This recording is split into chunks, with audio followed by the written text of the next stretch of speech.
Please consider supporting Black Women United YEG for the protection and advancement of black women and girls in Alberta. You can learn more about them at bwunited.ca. They are always looking for donations and volunteers. So please, again, support Black Women United YEG for the protection and advancement of black women and girls in Alberta. Again, that website is bwunited.ca. Hey, this is Nicole calling from Hamilton, and I needed to let everyone know that I really proudly support Vish and Creative Control. I have for many years, I will for many more, as long as he keeps delivering these amazing interview podcasts. When you hear one of Vish's interviews, you think he's known this guest for years, they're good friends, but the truth is he approaches every interview, whether it's sort of up-and-coming indie artists or established icons or like famous, intimidating comedians with a really deep, genuine curiosity, as though he's never met this person, and the same really warm candor, as though he's known them forever. I think it really lends to a great chat, no matter who he's talking to, and for that reason, I think you should throw Vish, $1 a month? He's got jokes. The jokes make it worth it. Support Creative Control on Patreon. To make your flexible monthly donation to Creative Control, please visit patreon.com/Creative Control today. I'm Vish's wife, and remember, when you name a dog Janet or Timothy, you are dragging humanity down just a little bit.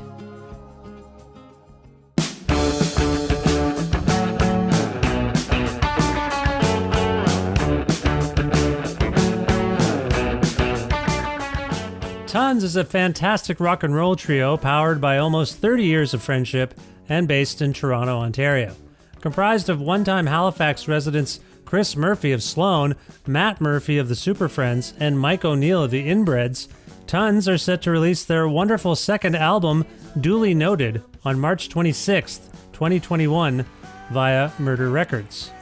I recently connected with Chris, Matt, and Mike for a good chat about the band's status after Matt moved to England for a spell before returning to Toronto with his family, Chris's recent and serious health scare and how he's recovering, Mike's love of a certain album by Built to Spill, and how that has impacted his singing and songwriting, the band's lyrics and musical approach on Duly Noted, puns and nostalgia, future plans, and much more.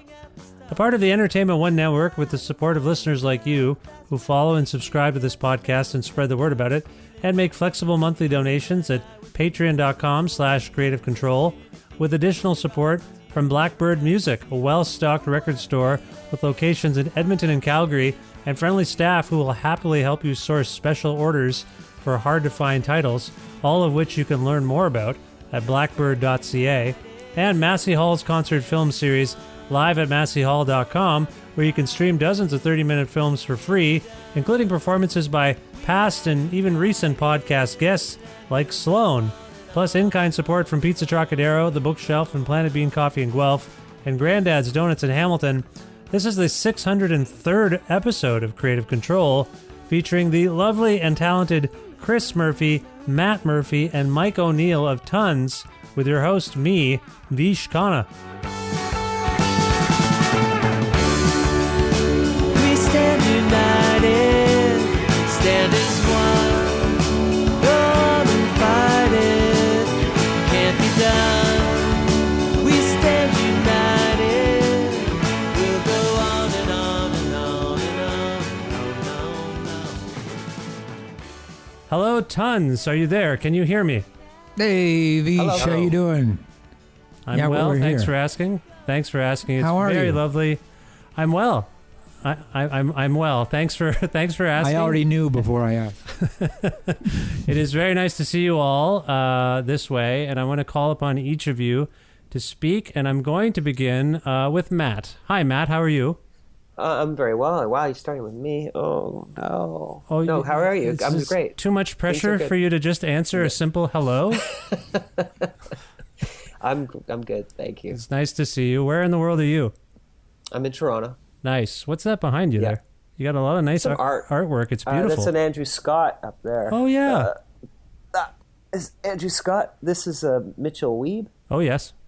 Very nice. I know my podcast listeners are enjoying these visual descriptions. But no, that's lovely. It's a lovely array of art you have there, and it's, if I might say, it's just lovely to see you. So thanks for being here, Matt. Chris Murphy, are you there? I am here. We should have each figured out a different hello from, the Lionel Richie hello, the Adele hello, and the, I don't know, there's an Alice Hello, Cooper goodbye. one. Morrison, hello? Yeah.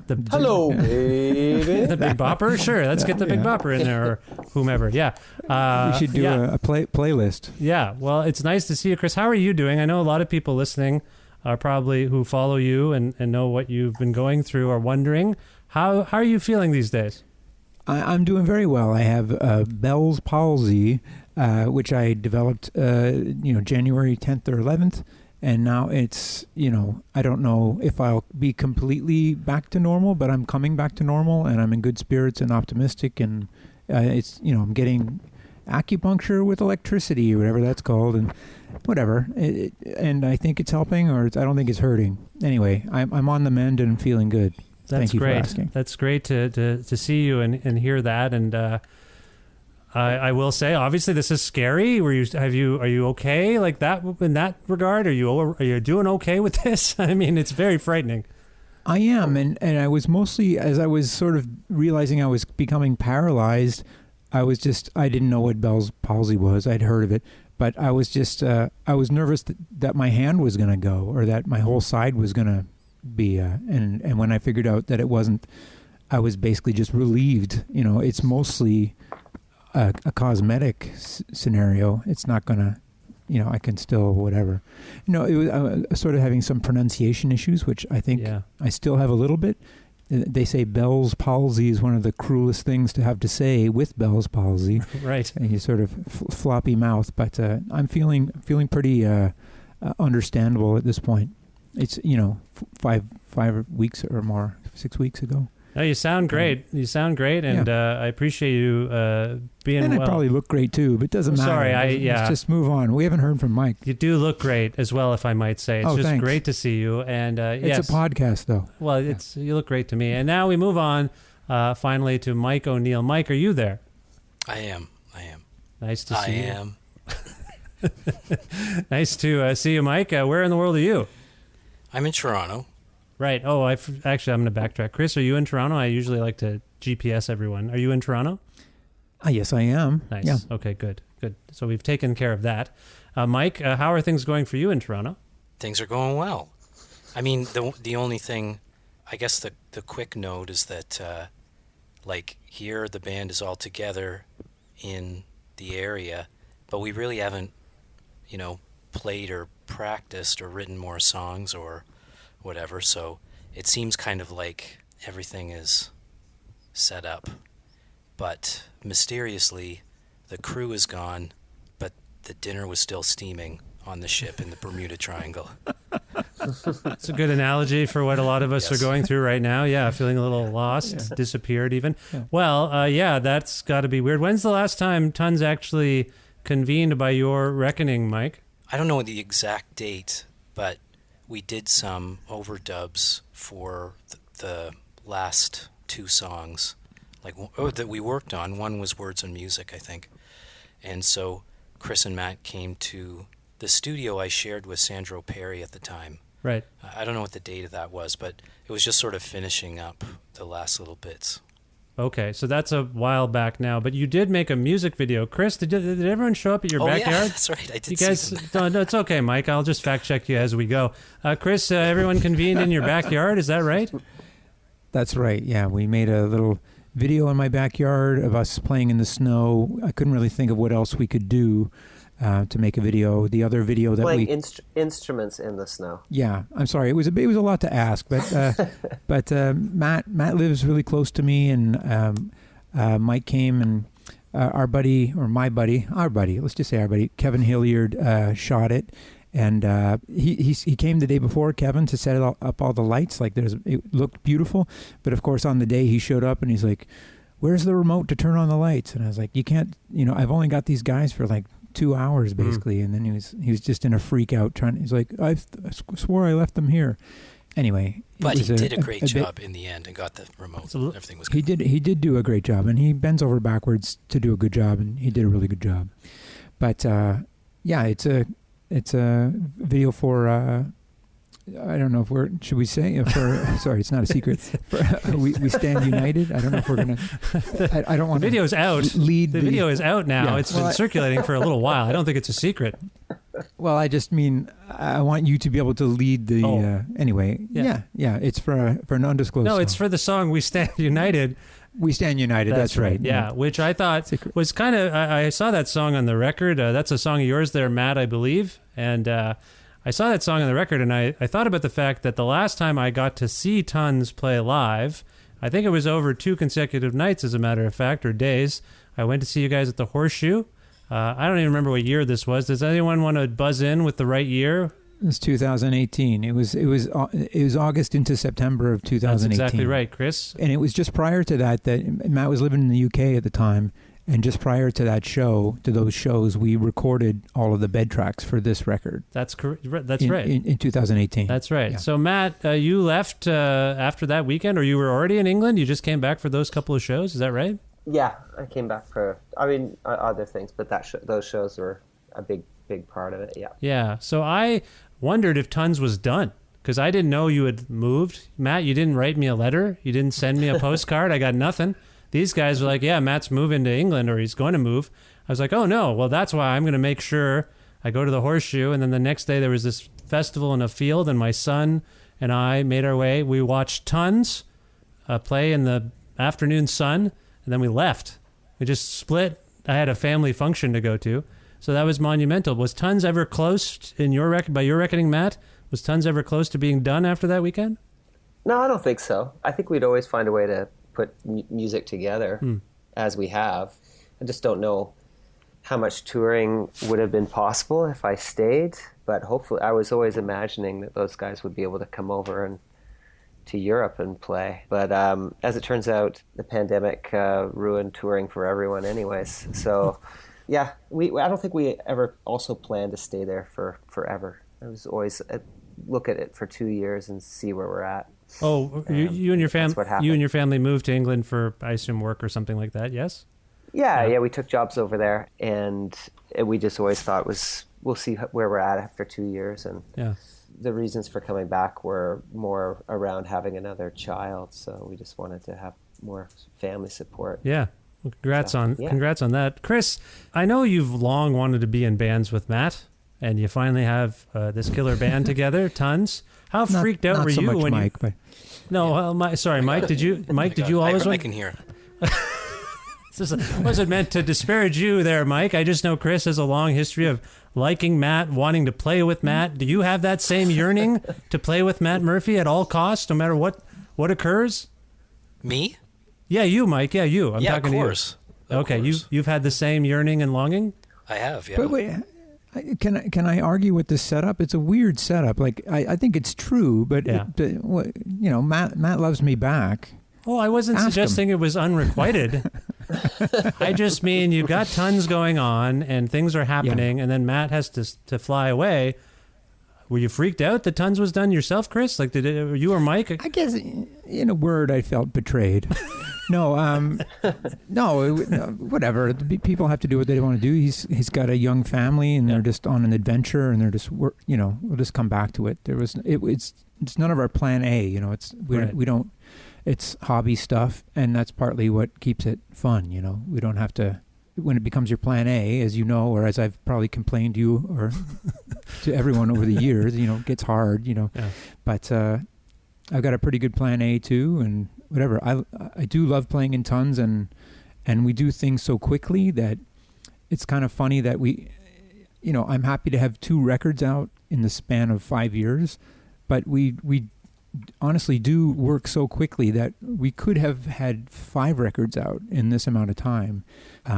But it's just, Matt moved away in the pandemic and all that kind of stuff. Yeah. Okay. But, I remain excited and optimistic about what we can do, even with the little bit of time that we'll have. Yeah. Well, that's good. One thing I would like to throw in there, just that I feel like is missing, is like when we made that first record, we did it, and then it was kind of like late in the game when Royal Mountain offered to carry it and put it out.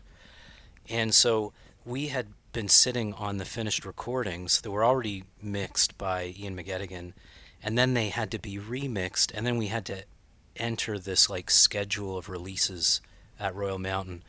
And so we just started writing songs, and it was really a fun time where we were like trying to always write better songs than the last one. And for a while, it felt like we'd write 3 new songs a day that were so exciting, and it would be like, oh, these must be better than the ones we just wrote. And then we would listen to those, and they were quite good too. So there was this amazing period where we were writing things. I guess what I'm trying to say is we were sitting on those songs when Matt and, his family made that decision to go. I guess what I'm saying is knowing that we had these great songs and having done all that work, I think made it feel like it certainly wasn't the end of anything, like that we just had to finish these up and however we were going to do it. I think at one point we were just thinking of, we just only had demos at the time, and we were thinking of how we could add a vocal layer on top of it and call it like some kind of lost album. But then fortunately what happened was Matt was able to make a commitment to come back and do some re-recording. And that's how, Anyway, all I'm trying to say is that Matt moving was in the middle of an album that was already underway. That's the way I remember it. So. Okay, so yeah, it was sort of fortuitous in a way that, he came back, but he was able to, I don't want to, Matt, you're right here. You would come back and work on TUNS stuff, visit people, that kind of stuff. Yeah. Yeah.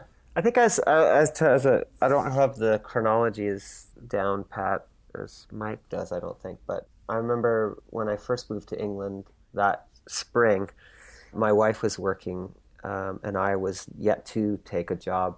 And I was just with the baby who was like 7 or 8 months old. And my day was like the 2 naps that he would have a day were my time when I would work on the TUNS. And I got so much done. It was actually amazing. So that's where I demoed and created any melodies that I had for the pieces we came up with and some of the lyrical ideas. So I felt like it was that period in early, I guess that was 2018, right, guys? That we really kind of made a big step forward, and we were that made us prepared to lay down the beds later that summer. Right. So I actually did a little exercise for myself today. I have the great fortune of, I can reach out to TUNS and they'll maybe send me some advanced music. So I've had these songs kind of kicking around in my head for a couple months at this point. But today I actually sat down and I thought I would break down, make little notes on the songs, just to sort of delve deeper into the lyrics. And, Matt, you mentioned the lyrics you were writing during nap time, which no one has ever said on the show before. During nap time, I'm going to write songs. I'm sure it does happen all the time. Do you have an overarching sense of where your mind was at in writing this batch of songs? What you were contemplating?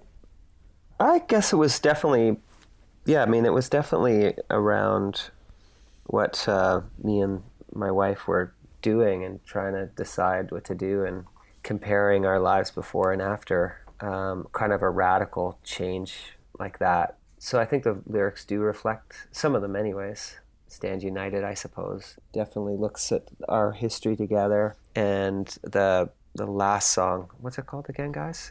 We're Living in It Now? Living in It Now. That one's very much a London experience song from my lyrical perspective, yeah. Okay. Can I just say, of Matt's lyrics, you have the other song that mentions the word that you're on a lift. Oh, yeah. That was kind of funny. Flags for Curtains. Yeah, Flags for Curtains, I believe, is the song. And I caught that too. I'm like, oh, now he's English. Yeah. English fellow.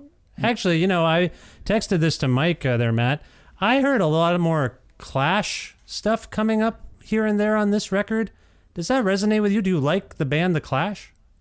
Oh, yeah. If you're familiar with the Super Friends, I don't know if all your listeners are. Yeah. But you will probably know Karate Man there's some definite nods to Complete Control. Yeah. By the Clash. So anyways, yeah, for sure. It's always there. I don't think there was any conscious effort on my part to make sure it sounded more like the Clash. No, and I'm not suggesting that specifically. However, they're just like your guitar tone. A couple songs kind of reminded me of maybe more Joe Strummer than Mick Jones. And then there's a part in We Stand United, where you do this kind of quick, it's like a bridge sort of thing, and it's reminded me of the part in Safe European Home. Do you know the part I mean? Ba, ba, ba, ba, ba. Joe Strummer kind of breaks away from the song. Anyway, you can listen to it later. Okay, but yeah. And I thought, oh, there's some Clash stuff going on. Do you want to be British? Did you move to England so you could be a little more British? I was born there. Oh, were you? I didn't know that. Okay. Yeah, my wife and I, Emile, she's 13, 14 years younger than me. We were both born in the same hospital in London. I didn't know that. Coincidentally, yeah, in Hammersmith Hospital. So, and she lived there for, till she was 4 or 5. And I left when I was just a baby. But I've always gone back and forth with my family. I always had a long family connection to London. So. Wow. Okay. So there's a bit of a homing beacon situation going on there. Yeah. Okay. Maybe we got a British guy in the band. That was a big plus for Platinum us. blonde.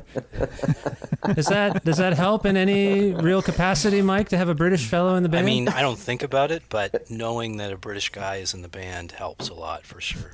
Yeah. Mike's always like, well, wait, Matt, would the Beatles do that? No, I say like, I'm on the right side of the road, Matt. What would somebody on the left side of the road do now?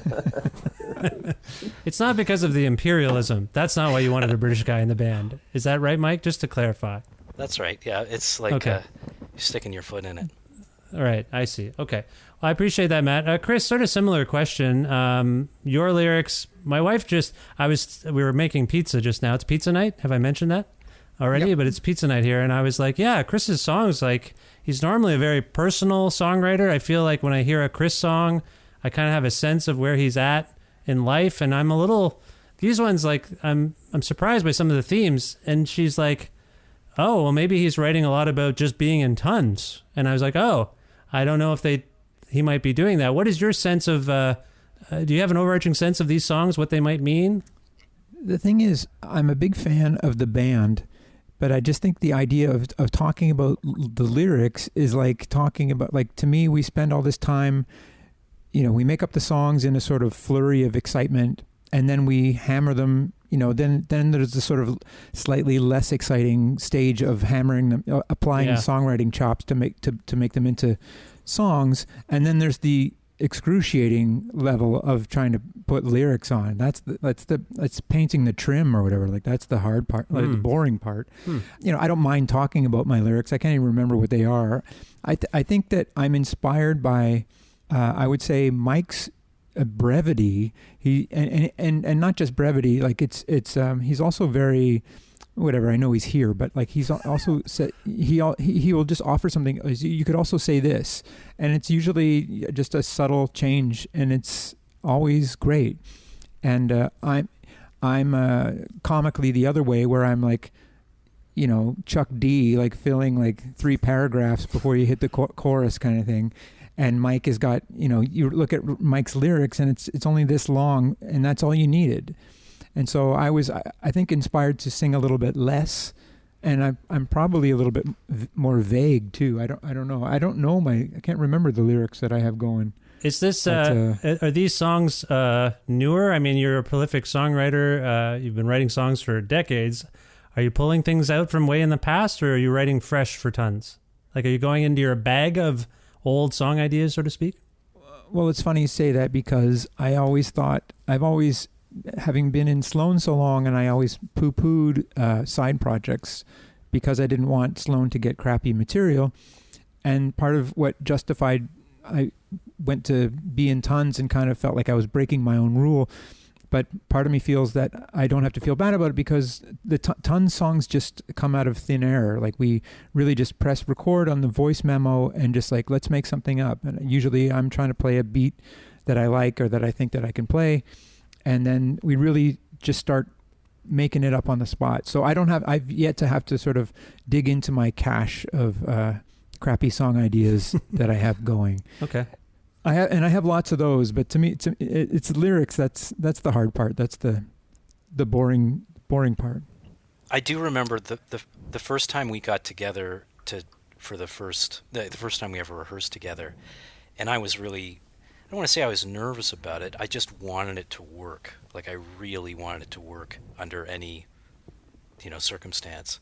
So I had like a couple of riffs that I hadn't turned into songs.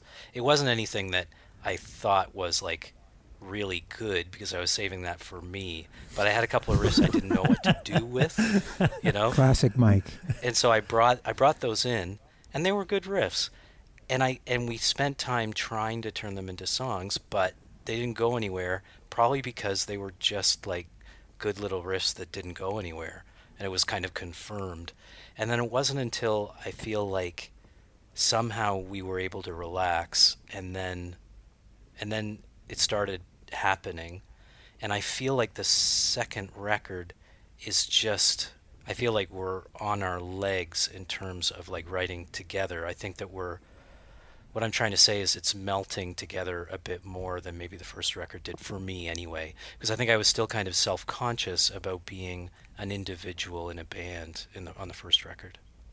Matt, sorry, go ahead, Chris. Well, I don't know if, I mean, we should let Matt go here, but I don't know. I've never worked this way where songs literally are formed out of thin air. Like, I also brought ideas to that first meeting, and I was kind of giddy about the fact that we were going to try and just make up stuff on the spot. I was sort of assuming that we would just be making up garbage. I've never done that before, but we had tons of ideas, and we ended up turning them into songs. So we're kind of, whatever, it was kind of just this magical thing that was happening. And then, but anyway, as Mike said, by the time we were doing it for the second record, we kind of knew that we had done it. I didn't know what the new songs would be, but I was less confused by the whole idea. I knew that, and I think that Mike is right. I think that we could do it again, or maybe we'll change the way that we'll do it next time. It's kind of funny. Like, it sounds like it was a bit of a fractured, or at least from the outside, just given that, you know, Matt had flown away to England. You know, as we're speaking, there's a pandemic. Your record's about to come out about a year later. It feels like a very fractured time for the band to really get together, find its legs together. Matt, do you have any perspective on Mike's take on it? The fact that by this batch of songs, it feels like the band is kind of coming into its own. Do you have any perspective on that? Yeah, I think so. I mean, also, we played a lot of live shows together as well. So we had a certain other kind of cohesion when we played together by then. So and we also had a sense of how we could sound, or how these songs might sound elsewhere when we played them live. So I think that informed the way we constructed them, or what we chose to work on, maybe. I can't think of specific examples. And I think it's natural. I saw just things we also probably would all know what to rule out together quicker, and know what we had an easier time identifying the ones that we should all work on. We didn't have a lot of disagreements. I think Chris feels like most of the stuff we do is great and everything could be a song. I think I don't, you know, this is not a criticism by any means, but that's exciting. I think he's probably right. It's just but we just have so much stuff. I'll say the cache of songs that I was talking about earlier that I have are not as good as the ones that TUNS has thrown into the garbage.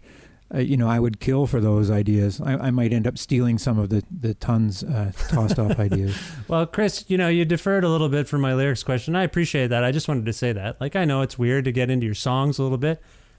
Wait a minute, hold the phone here. Do you have a vinyl copy of Duly Noted by TUNS already? I'd like one of those at some point. Yeah. Look at that. I'll get your address after. Isn't it thank you beautiful? very much. Oh yeah, look at that. Duly Noted is an interesting phrase, by the way. Is there what's the method, what's the magic behind that title? It's a lyric, the nerdiest, song. Nerdiest thing we could think of. It's in the song with the word lift in it. So another sort of British Duly Noted. Duly Noted. There's also a stationery store called Duly Noted in Halifax.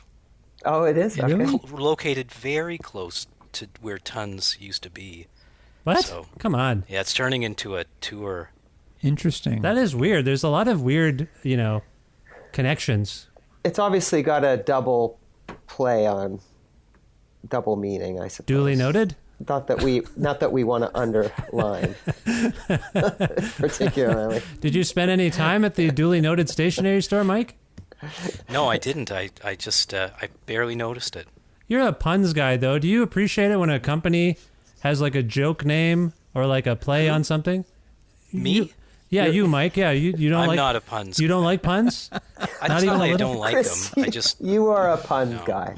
I'm sorry. I meant to say. I think- I meant to say you're a tons guy. You are on the chat, Mike. I think I would get be the the You joke. do a Jokes. lot of puns. I think I would be the pun Yeah, guy. Chris is the I puns could be guy. Chris is like- accused of it the most. Did you, Yeah. when you lived in Halifax, was duly noted in operation, Chris? I don't think so. no. It's this new set of stores that's between. This is very boring for anybody listening, but I don't even know where it is. Okay, but that's it's the worst GPS directions I've ever had. Yeah, All I right. know. I'm going to keep it a secret. No, it's that- probably closed already anyway, so there's no point in even saying it. My point, For a complete transcript, just contact duly noted. They'll print one off for you and send it away. No, my point here is this: you say it's from the lyrics of the song. Chris, you were breaking out the record. You were going to look at your songs. Is that what you were going to do? yeah, I was just going to see what songs that I had to come up with the lyrics for. And by the way, when you attribute songs, you know, a Matt song and a Mike song, we basically just had a big pile of music, and then it's like, who wants to sing this one? Now, sometimes it would be that someone would say, I have a good melody for that. Can I have that? And that's basically the way it went. We didn't really argue a lot about songs. Yeah. About who would get who.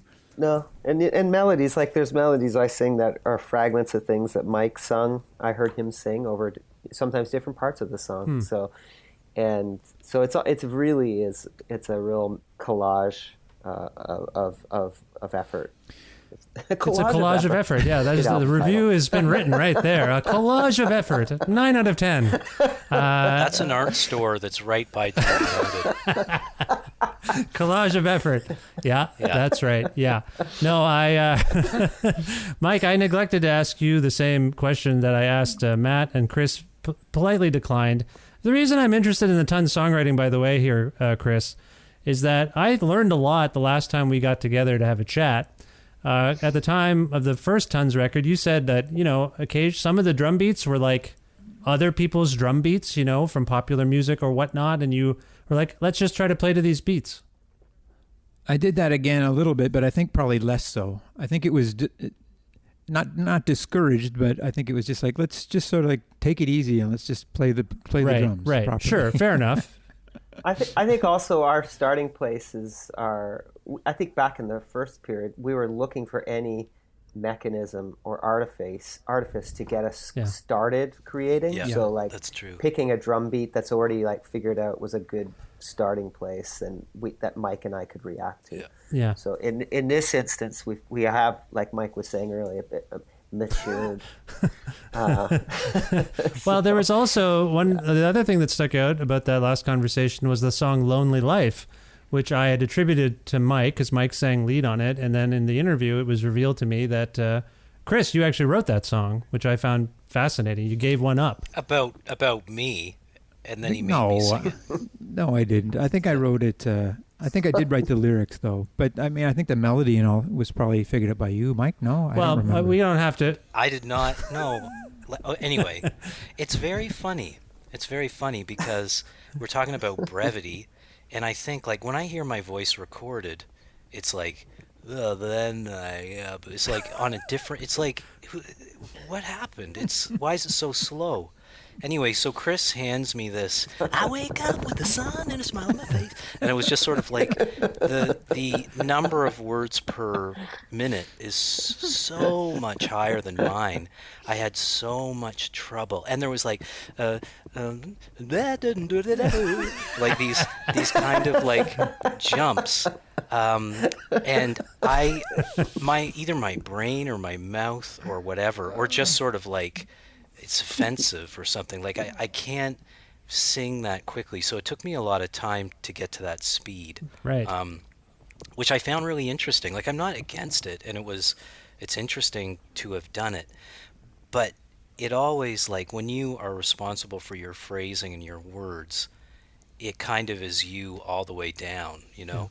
And then if you try to do like sing a cover song, you'll notice that some of it, this works out okay, and then there's this whole section, you know, whatever. So every night I have to put my daughter to bed every other night, and someone taught me how to play the song. Is it I Can't Wait Forever? I Can't Wait Forever, not I Can Wait Forever, right? It's I Can't. I kind of say both in the song. Yeah, that's what I thought. Accident, so, I got confused. So I learned the guitar, and I try to sing it to my daughter. You're very hard to emulate, Mike. It's very, I'm not talented. I have no natural skill, but I try to sing like you a little bit. And you have a great gift for singing, if I might say. That comes across on this record as well. Well, that's very nice of you to say. Yeah. Here. I would hand it over to two people. Like, it's like, I like the Beatles a lot, and then I heard that Built to Spill, Nothing Wrong with Love record, and that kind of taught me a lot of my, what I would call tricks that are attributed to me. Every time I make a choice of what I'm going to sing, I realize a lot of it comes back to what he did on that record. It's if you haven't heard it, that Nothing Wrong with Love, that album is so good. So anyway, I just want to give credit where it's due, because I find that a lot of my ideas go back to that. I did not know that as a starting point. I appreciate that. This is all a big investigation, as you know.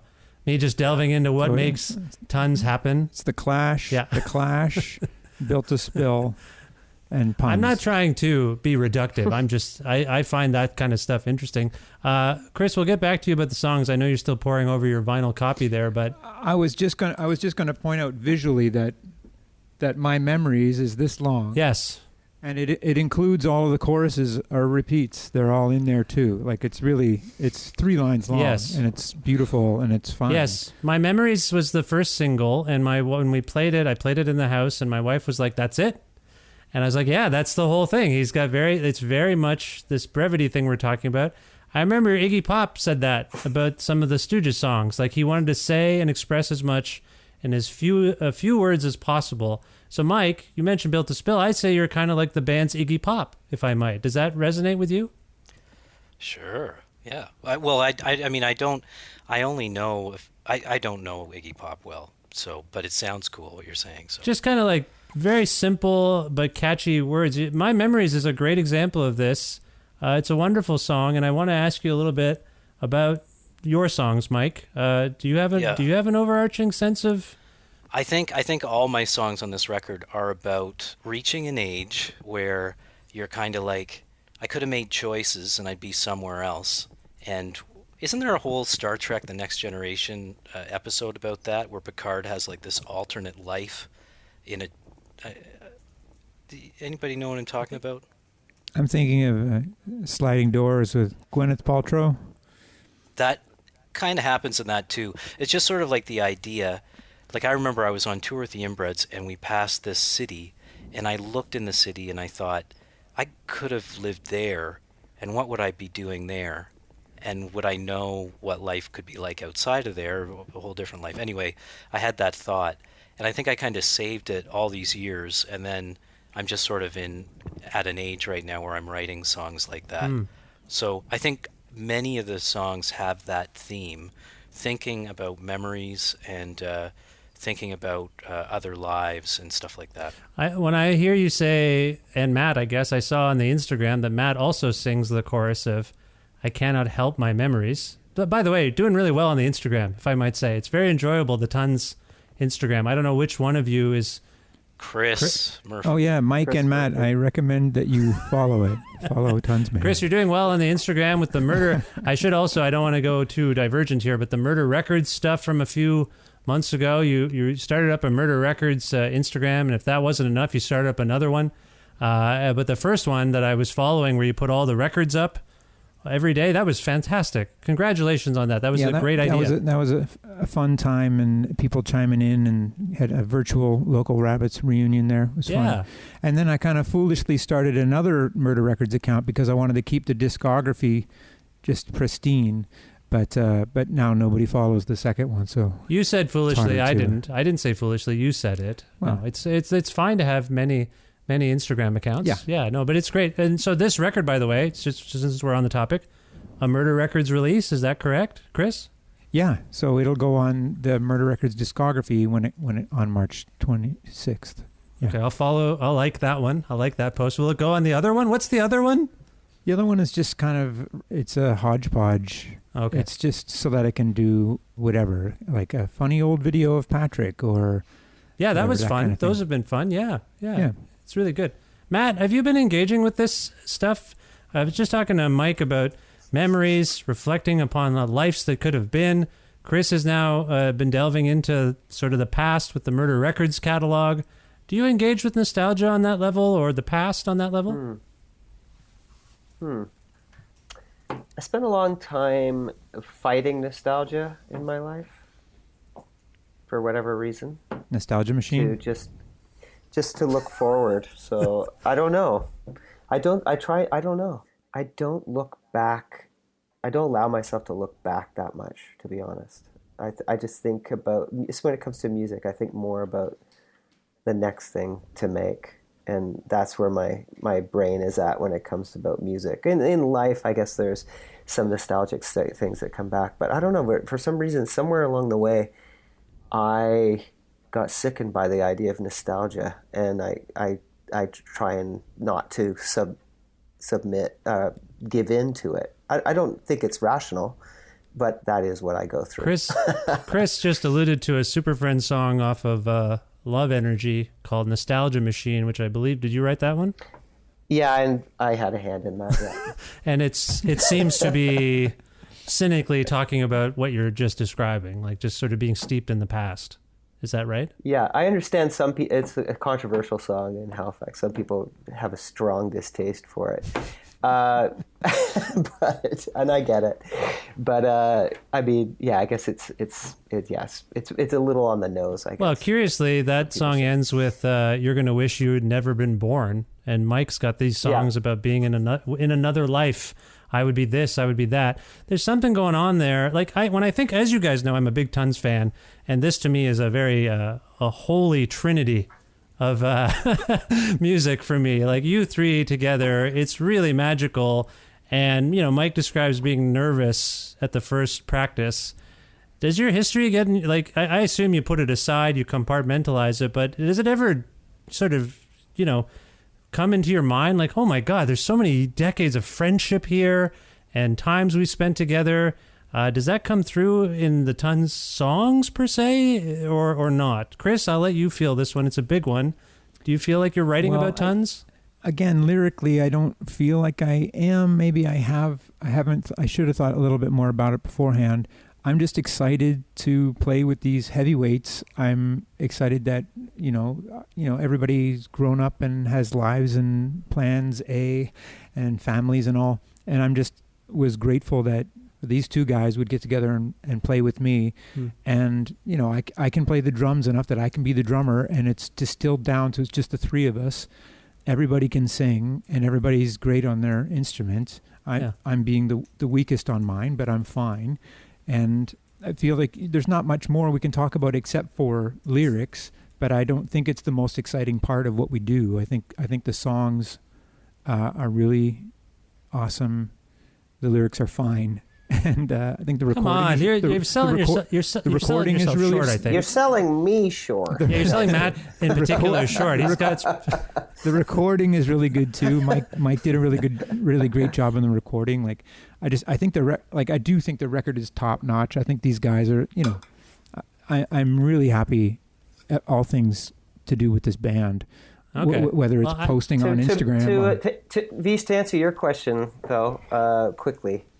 Just my one note is that Back Among Friends from the first record is that's right, exactly what you're talking about. And despite everything I've just said about hating nostalgia, apparently I was uncontrollable. Wave of nostalgia came over me. But certainly that song was very genuine. That was a very genuine, real feeling, and it wasn't maudlin in the least. So yeah. And can I also briefly answer the question? What I was going to say is I have a cousin who loves TUNS. His name's Jamie, and he said that when he listens to TUNS, that it makes him, it's impossible not to be happy. Like it gives him a feeling of joy, which was such a compliment, and it's how I feel about music that I like. And I thought to myself, but that's just a reflection of how I feel in the company of these guys too. Because like I always say this to people who ask, or if they don't ask, about how fun it is and like how much we laugh when we hang out. So to me, that, like, and I agree with Chris, like the lyrics, they can be about one thing, and you're like, oh, this song's about this, and then you kind of follow through and you kind of do the crossword of finishing the lyrics, which is like revealing of how I do it, but it can be like that. But overall, the vibe of the song has that spirit intact, which I think is the energy and personality of these guys and myself together, you know. Absolutely, and I would Well put. Yeah, it is well put. I would concur with your cousin. The joy in this band that emanates from the speakers and seeing you guys live, it's real. It's really real. Like, I don't know what to say about it. Like, I know the history, so I have an emotional connection to it. But like, I'll tell you, my son, you know, he's presented with music all the time. He doesn't like a lot of it nowadays, but he loves TUNS, and I think he gets that same feeling. It makes him happy, your music. So there's something to it. And I will also say, it gives me a lot to think about. All of you, except Matt, have been downplaying your lyrics. Matt's really proud of his, but I feel like the rest of you I'm are proud of his too. You're downplaying them a little bit. Like, Mike, when you say I cannot help my memories, on the one hand, I think it just gets me thinking about it. Like, I can't help who I was. I can't help what I remember. That's a multi-layered lyric, and it's just a catchy... I love that lyric. Yeah, it's a catchy, infectious lyric. And, you know, we've already talked about the brevity, but, like, it gets to me. Like, I'm like, what does that mean? And Chris, similarly, like, you have very clever, witty lyrics. I think you spend time on them. And I do. I hate bad lyrics. Like, I hate finishing a song and having crappy lyrics, and I do spend the time. But it's the least fun, especially when, you know, because we were more on the first record, but we did do some writing of the lyrics together. Like, usually I'm very precious about it, but in this instance, it was like, well, try this. Okay, well, I'll do that. And then all of a sudden I did it and I sang it and it was done. Yeah. But the making of the music we do together, and that's the really kind of the romantic part. It's the sort of, you know, all of us are good at what we do, but then making the music in TUNS, like, we're able to sort of make a magic thing that we wouldn't have come up with individually. That's the sort of most magic part of it for me. Yeah. I think probably for all of us, but I don't mean to ever speak on anyone's behalf. Well, Mike, you were about to speak, and do you have something to say? I'd rather. I was just going to say, like, with my lyric writing,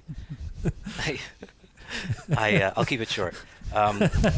It's like, if I can find a phrase that goes with the music that cannot be separated from the music after I come up with it, then it's really good. And then it's like, and then I just build the song out from that phrase. And so I don't think that I don't set out to say something with a song. I just set out to fill out this one thing that fits very, very well. And that's how I keep getting these really, really brief songs, because I want to stick to how effective that one line that I came up with was, you know?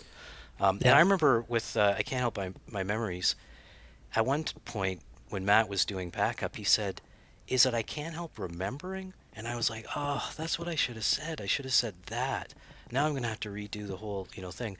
And then I thought about it, and I was like, well, I can't help my memories is kind of like, it means more than one thing. So I'll stick with that, because that's always the better route to go if you don't know exactly, you know what I mean? Like, there's more interpretation. Anyway, that's as much as I'll talk about it. But no, it's I imagine, I don't know, Matt, if you have any perspective on this. Chris is talking about the drudgery of writing lyrics. It seems to me you get together.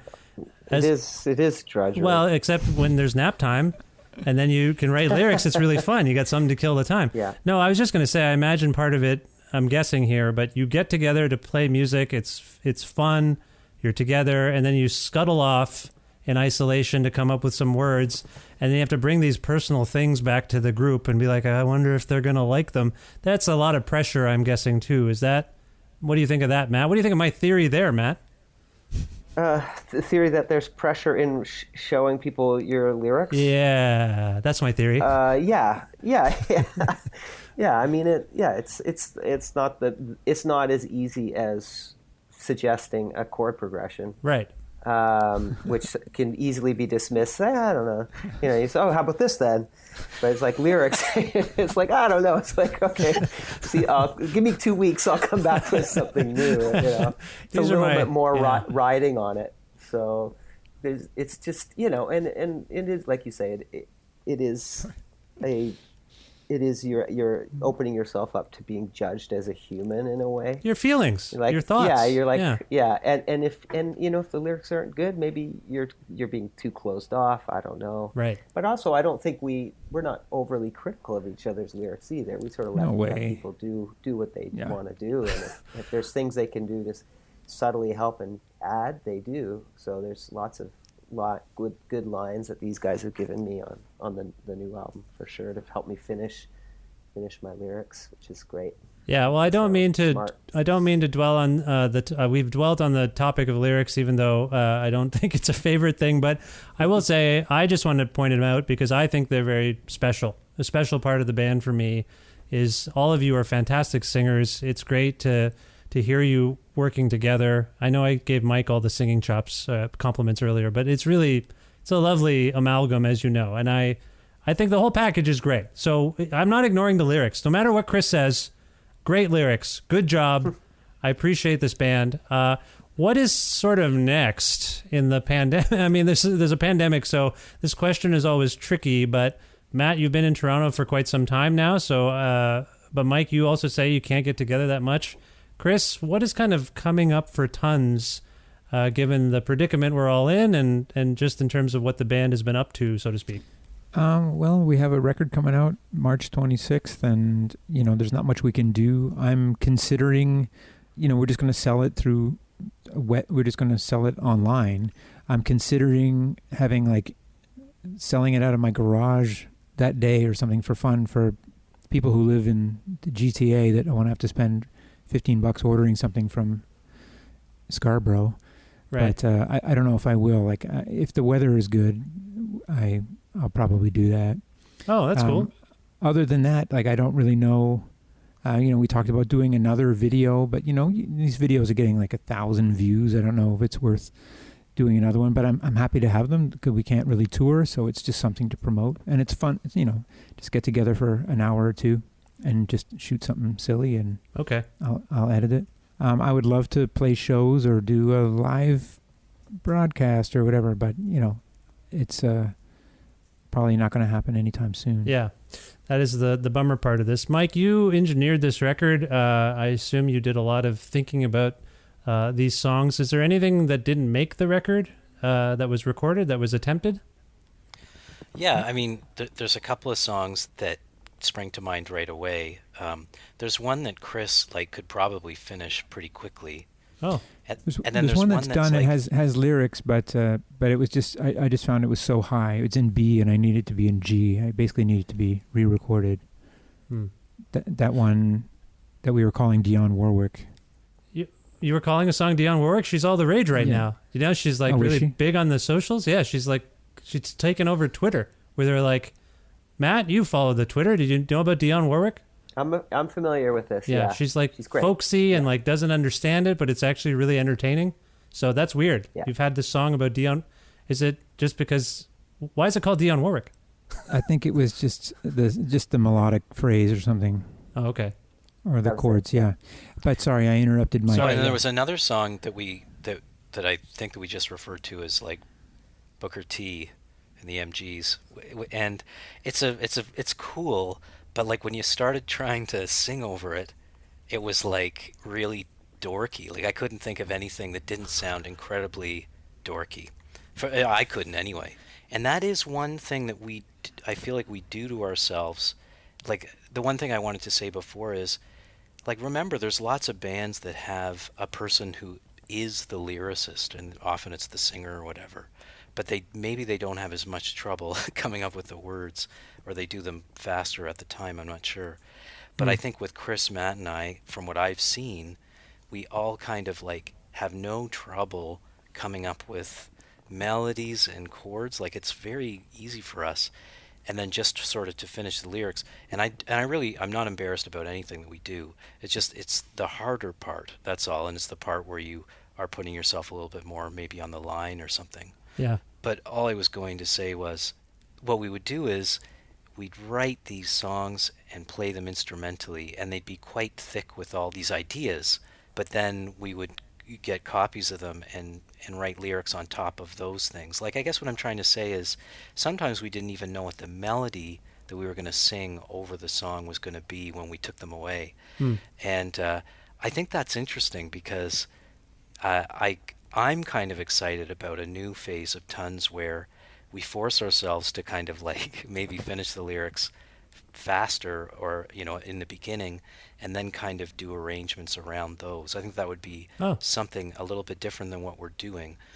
But that, you know, we would have to be patient because it takes us a while to get it the way we want it. So anyway, that was a sprawling, I don't even know what the point of my... No, I just wondered if there was another batch of songs. It sounds like you've had a couple leftovers. Matt, I assume there have been more nap times. Have you been writing at all? No, I haven't done anything. No, I haven't written a scratch in months. No. Are you the opposite? Is it sort of the opposite of what Mike's saying? Do you need beds to be done? Do you need music to work off of to write lyrics? Yeah, typically. Yeah. I mean, there are ideas that I have that I might jot down. He needs the studio to be booked the following day. Exactly. I need a hard, artificial deadline. Right. To be imposed on me. That's true of everything. Yeah. Well, no, it's good. I'm glad this is all coming together. Chris, if people want to learn more about TUNS, where should they go? We mentioned the Instagram, which is what? Just TUNS? At TUNS Band. I think that's the same on Facebook, where I don't really give any... it's basically just Instagram attachments. And what else do I do? That's basically There's the Bandcamp as well, right? We have Duly Noted is available. It's for pre-order on Bandcamp. That's just digital only, and we're going to sell the record not through Bandcamp, the vinyl rather. It'll come through a different website page, like a sell page or whatever that's not together yet. And I think we're tunsband.com. I think you can just look us up, tuns.com or whatever, TUNS Band. Yeah, for those listening, I've linked all of this stuff in the podcast posting and all that, so please check out TUNS. I want to go out on a song from the new record, which Chris, as you mentioned, it's out March 26th. There's been a couple of singles so far. My Memories, We Stand United. Is there a song you want to one of you? I'm going to go to Mike. Do you want to pick a song to go out on, or do you want to defer to someone else? You look scared. Yeah, I'd rather defer to somebody else. Well, I'll do it. I was going to say In Another Life.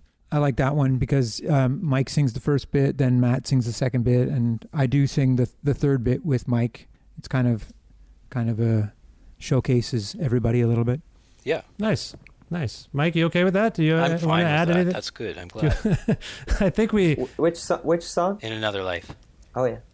You okay with that, Matt? Yeah.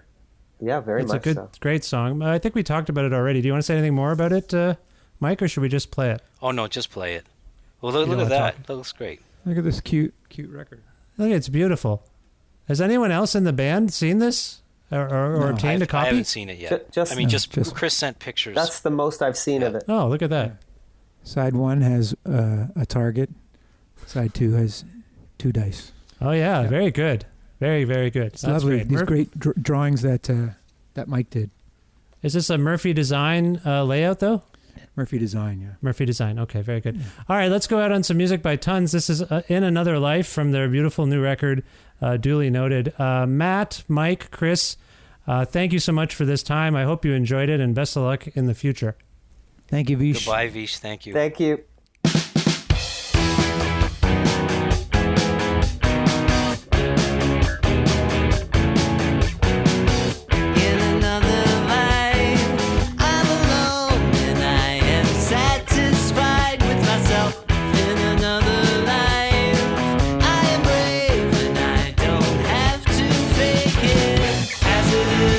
Change in a day, but I'll handle that on my own. And my most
Well, that was really meaningful for me, I'll tell you that much. Thanks again to TUNS, Chris, Matt, Mike, all of you, for appearing on this, the 603rd episode of Creative Control, which is part of the Entertainment One podcast network and is available wherever you get your podcasts.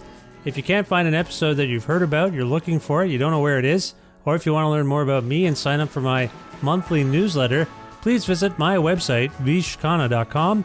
You can also like Creative Control on Facebook, follow the show on Twitter at vishcreative, or follow me directly on Twitter and on Instagram at vishkhanna.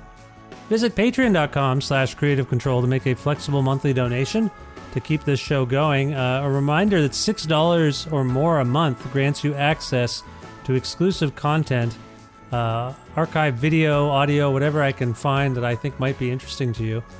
Again, $6 or more gets you access to that stuff. And also, if you're interested in receiving a Creative Control t-shirt, please message me on Patreon and I'll get you one while supplies last.